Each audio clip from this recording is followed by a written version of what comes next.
Hi everyone, it's Kirsten again. If you forgot who I was, I'm sorry if you watch this channel regularly that you haven't gotten an upload from me recently. I do apologize, but this time of year gets really hectic and really busy, and instead of just putting out unthoughtful, not well put together videos just for the sake of frequency, I would rather wait and be able to sit down and put together something a little bit better for you guys. So today I'm finally back, and I'm glad to be back. However, little tip, if you do want to keep up with me on a more regular basis on Instagram, I post on there every couple days, so if you're at least worried about me, if I haven't posted in a week or two, you could check that I'm still kicking on Instagram. So follow me at Twin Talks Ballet or on Facebook at Twin Talks Ballet as well. Anyway, two other notes before we get started. Sorry, I have to do a little housekeeping. I also did a guest blog post on thewholedancer.com and the Minimal and Simple blog. I will post both links down below. I'm so honored that I got to be included on both of those blogs. Jess from The Whole Dancer asked me if I'd like to share a recipe that I created, and it's using a unique, actually easy to get grain that a lot of people forget about. It's a very easy, simple, delicious recipe that I shared on there, so if you'd like to go check that out, click the link down below. And on the Minimal and Simple blog, I did kind of like an interview Q&A with Riley, who runs the blog, a lovely young dancer. You should totally go follow her blog. And she asked me questions about being vegan as a ballet dancer, things like that, how I do it on the go, kind of more of my story, and I thought that was really fun. So go ahead and check those out if you're interested, but for now we're gonna get on with the video. I apologize for the longer intro. I will try to keep those to a minimum in the future, but today I'm going to talk to you guys about a specific subject that one or two commenters brought up in the Ballet for Dummies video, where I asked you guys what you want me to answer, what you want me to talk about. Kind of going back to the basics, 101 basics of ballet, and I'm very excited to embark on this series. I was so thrilled to see this topic come up, which is addressing the differences between major national ballet techniques or styles. So today I'm going to be talking about the American, French, Russian, and English ballet styles and how those differ slightly from one another. Of course, I do want to say that now that people are much more mobile in the world, we have the internet, people fly all the time, choreographers are being used and resetting their pieces on companies all around the world. There is a more common aesthetic around the world today than there was several decades ago. Yet, historically and also in the national training programs of each of these countries, these techniques and these styles still hold true. So I do want to discuss these common differences between the different technique styles, or performance styles, the aesthetics. I'm mostly talking about the aesthetics and addressing the history a little bit here. So I'm going to go through those and just let you know the main points. Now, of course, this is just the way I have come to understand these things. So there are different, there's lots to know about each of these techniques, and there are also many different opinions on how to interpret these styles, but I'm just going to try my best today to give you a basic overview, and I hope that you have more an understanding after this and you enjoy learning about it. So let's get on with it. Alright, so beginning with the French technique. France is known as the birthplace of ballet, though it does have origins tracing back to the Renaissance in Italy. France is really where ballet got its start, its vocabulary, its popularity through being a part of the opera performances then. First, ballet was kind of an embellishment to the operas, and then it became a form of art on its own accord. So, anyway, the Paris Opera Ballet is one of the most renowned and oldest schools in the world, and they have really unified the aesthetic of French technique and the style. So I'd say, to sum it up, the French style is known for its elegance, its precision. The French dancers, the females in particular, are known for their impeccable footwork. They have, as far as their appearance, like the dancers' physical appearance, the French share a similar desired aesthetic with the Russians, of course, because Russia historically got ballet from France and really adopted their own national style based off of the French technique. But anyway, so they share a similar aesthetic. I'll just point that out before I move on to Russian technique, which is very long and lean, long neck, small head. I'm talking mostly about the female ballet dancers, so this does also somewhat apply to male dancers. Very, very long, slender legs, not a lot of bulky musculature, like long, elegant lines, beautifully arched feet. They're very dainty, delicate in their look, very small bone structure. So anyway, but that's probably something you have already known, because that is a big stereotype of ballet, no matter where you come from and what country you may be thinking about as far as where your ideas of ballet come from. The French focus on the purity of line. What I mean by line are basically the shapes you're making with your body. Are the ballet dancers call your line, what they're talking about when they say line is the look of your legs. Are they say if you're standing on point on one leg, are they like this, slightly hyperextended with an arched foot? Do you have long, smooth lines, or are your muscles bulky, your knee kind of bent, your foot not so arched? You're looking for long, elegant lines that just seem to continue on forever. So well, I won't get too much into technique because I want this to be a shorter video, but I hope you do understand what I'm talking about here. So overall, elegance, precision, very pure technique. The French, there are many videos on YouTube of the French dancers in the Paris Opera Ballet Academy moving very quickly with wonderful technique, absolute precision, almost no imperfections whatsoever, none that I could even see as a trained eye. And very uniform as far as the look of a group of people. They also share this with, I'd say, between French, Russian, and English technique, these three techniques and styles do value uniformity of dancers, most notably the French and Russian techniques. Or styles, I keep saying techniques, I should say styles. They're known for the uniformity of look in their dancers. The American and English styles, especially American, well, I'll speak separately between American and English.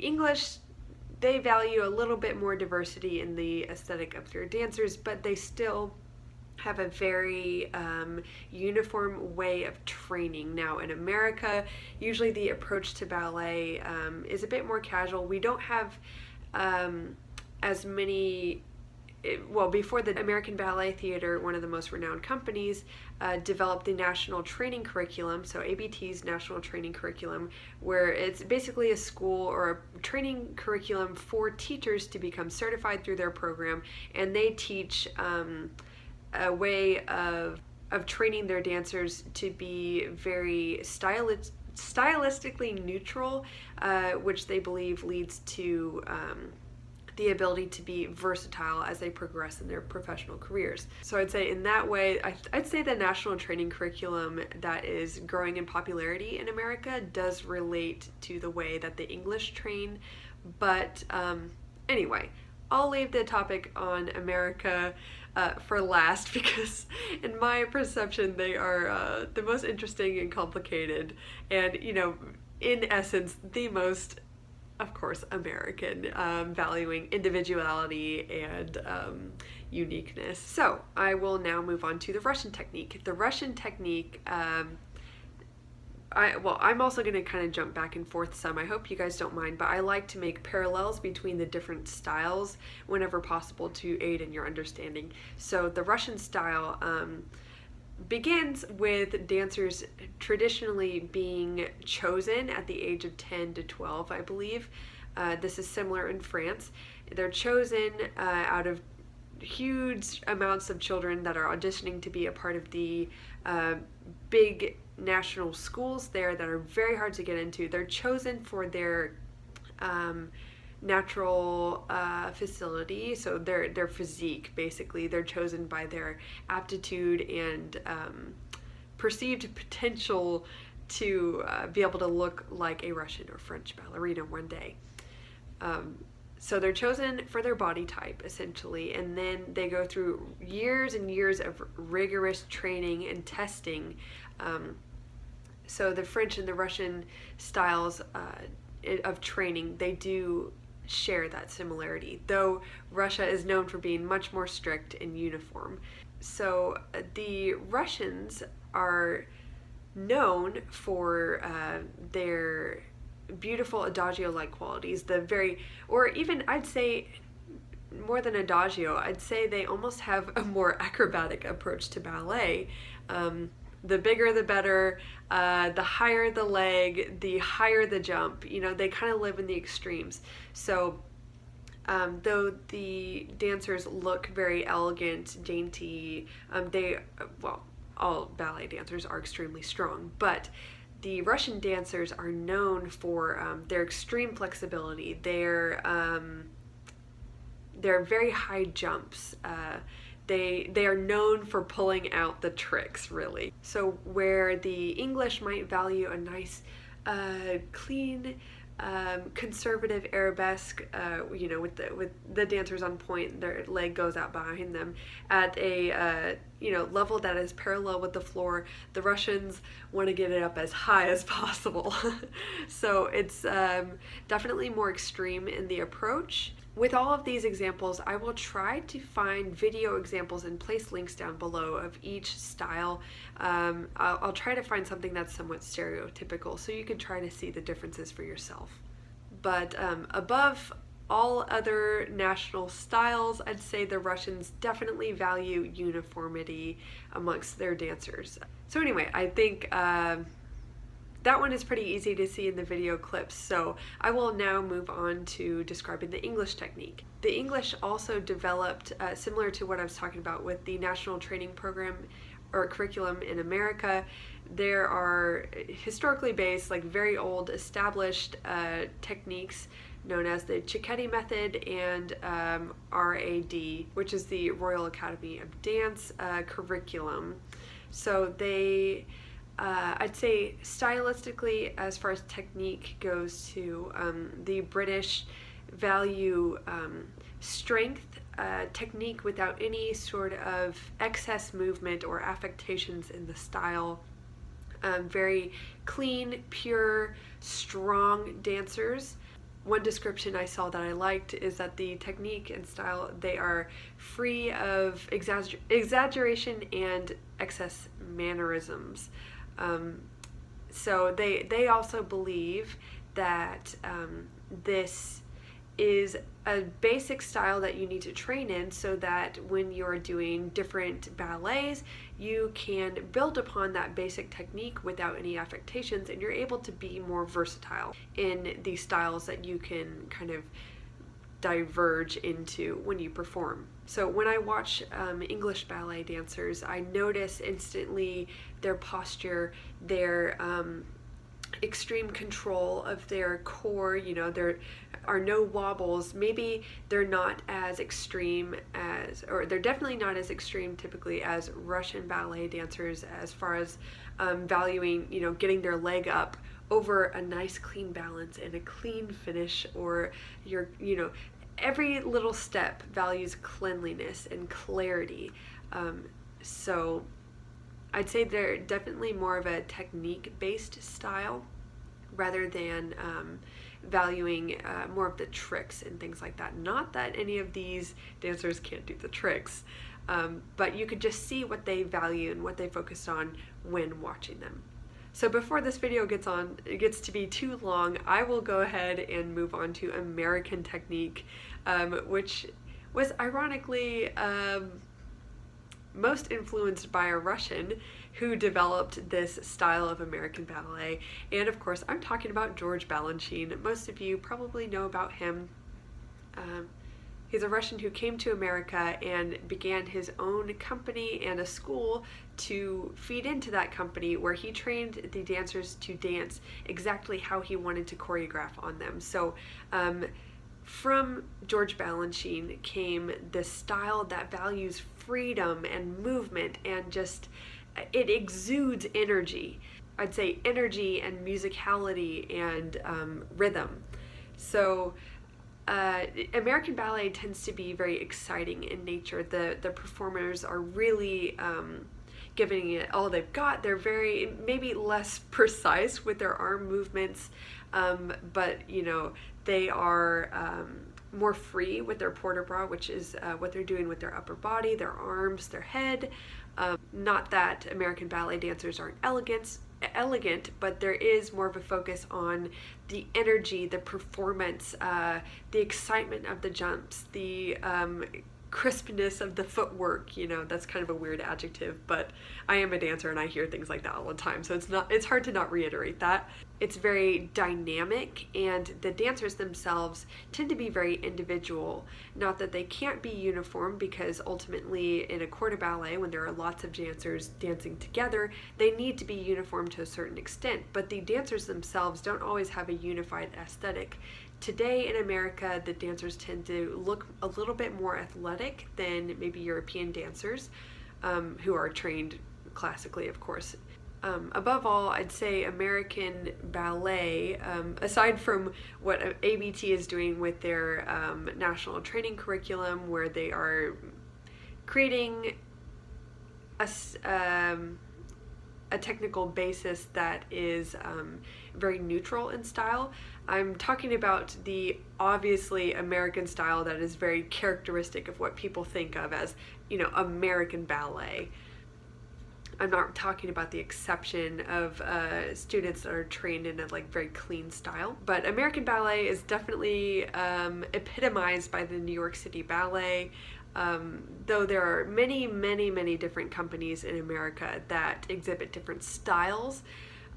If you are going to try to generalize and say this is American ballet, I'd say New York City Ballet, or kind of, if you're going more neutral, the San Francisco Ballet or Houston Ballet. Those are also wonderful examples of beautiful technique, but individual dancers and aesthetics a little bit more eclectic than what you would see at the Bolshoi in Russia, or a lot more eclectic, if you would say, regarding the group of dancers. But anyway, I think I'm babbling a bit now, so if you'd like, do check out the links I included down below of the different video examples. Of course, they won't be all encompassing, but they'll just give you a little taste of maybe the extremes of each style, which will help you understand the differences at the core of each national style.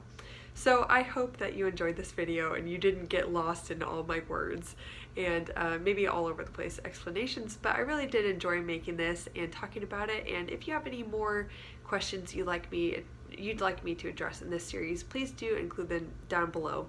I'd really love to see them, because I will be making more videos as a part of this Ballet for Dummies series. Some will be more like Q&As, where I address, in succession, like each question I'm seeing in the comments, or sometimes I will make an individual video for one subject that someone brought up in the comments, because I think it's really cool.